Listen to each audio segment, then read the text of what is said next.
Remember, you as an agent are not a party to the contract. Why is this important? Well, if you are in a binding contract and the buyer or the seller notices, that's a clue, notices that the other party is doing something that they said they would not do versus the contract, with respect to the contract, agent to agent communication does not cut it. So, agents, here is your new best friend. It is the notice form. In the Georgia Association of Realtors contract package, it is GAR F816 notice. And in the RE forms or FMLS forms contract package, it is RE260 notification. So, okay, Dana, what do you mean? I'm still not quite connecting with you.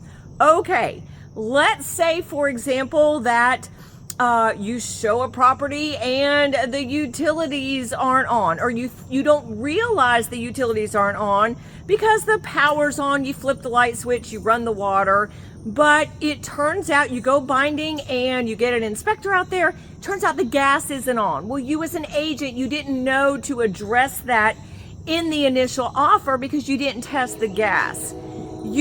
So the seller's now breached the contract by all the utilities not being on. In the GAR contract, that's a seller requirement.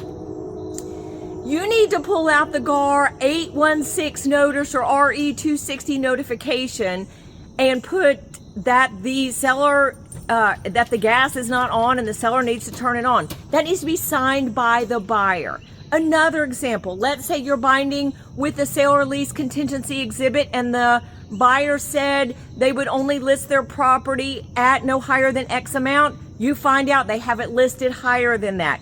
You need this notice form for the seller signed by the seller to notify the buyer of their breach of contract.